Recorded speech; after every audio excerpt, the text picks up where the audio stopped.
ഏറ്റവും പുതിയ current affairs updation. Dadasaheb Phalke award നമ്മുടെ ലാലേട്ടന്. മലയാളത്തിന്റെ സ്വന്തം ലാലേട്ടന് അങ്ങനെ ദാദാസാഹിബ് ഫാൽക്കെ അവാർഡ് കിട്ടിയിരിക്കുകയാണ്. ഇന്ത്യൻ ചലച്ചിത്ര രംഗത്തിന് നൽകിയ ആജീവനാന്ത സംഭാവനയുടെ പേരിൽ നൽകുന്ന ഈ അവാർഡ് മലയാളത്തിലേക്ക് കൊണ്ടുവന്ന ലാലേട്ടന് എല്ലാവിധ അഭിനന്ദനങ്ങളും.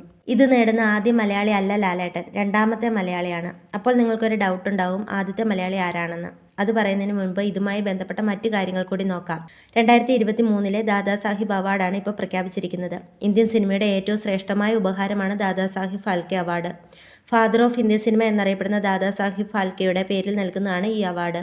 ഫാദർ ഓഫ് ഇന്ത്യൻ സിനിമ എന്നറിയപ്പെടുന്ന ദാദാസാഹിബ് ഫാൽക്കെയുടെ പേരിൽ നൽകുന്നതാണ് ഈ അവാർഡ്. ദാദാസാഹിബ് ഫാൽക്കെയുടെ 100ാം ജന്മവാർഷികമായ 1969 തുടങ്ങിയ ഈ അവാർഡ് ആദ്യം ലഭിച്ചത് ദേവിക റാണിക്കാണ്. അപ്പോൾ ഇതുമായി ബന്ധപ്പെട്ട് നമ്മൾ പഠിച്ചിരിക്കേണ്ട കാര്യങ്ങൾ എല്ലാം ഞാൻ ഒന്നുകൂടി റിപ്പീറ്റ് ചെയ്യാം. 2025, അതായത് ഈ വർഷം പ്രഖ്യാപിച്ചിരിക്കുന്ന അവാർഡ് 2023 അത് ലഭിച്ചിരിക്കുന്നത് നമ്മുടെ മലയാളത്തിന്റെ സ്വന്തം ലാലേട്ടനാണ്. The father of Indian cinema, അതായത് ഇന്ത്യൻ സിനിമയുടെ പിതാവ് എന്നറിയപ്പെടുന്ന ദാദാസാഹിബ് ഫാൽക്കെയുടെ പേരിൽ നൽകുന്നതാണ് ഈ അവാർഡ്. അതായത് ദാദാസാഹിബ് ഫാൽക്കെയാണ് ഇന്ത്യൻ സിനിമയുടെ പിതാവ് എന്നറിയപ്പെടുന്നത്.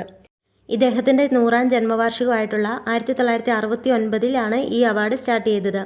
1969 ഇത് ആദ്യമായിട്ട് നൽകുമ്പോൾ അത് ലഭിച്ചത് ചലച്ചിത്ര നടിയായ ദേവിക റാണിക്കാണ്. ഇനി ഞാൻ ആദ്യം പറഞ്ഞ കാര്യം, അതായത് ഇത് ആദ്യമായി മലയാളത്തിൽ ലഭിച്ച വ്യക്തി അടൂർ ഗോപാലകൃഷ്ണനാണ്. അത് മാത്രമല്ല, ഇതിൽ പറയാതെ വിട്ട ഒരു കാര്യമുണ്ട്. കഴിഞ്ഞ വർഷത്തെ ദാദാസാഹിബ് അവാർഡ് നേടിയിരിക്കുന്ന ആരാണെന്ന് നിങ്ങൾ കമൻറ്റ് ചെയ്യൂ.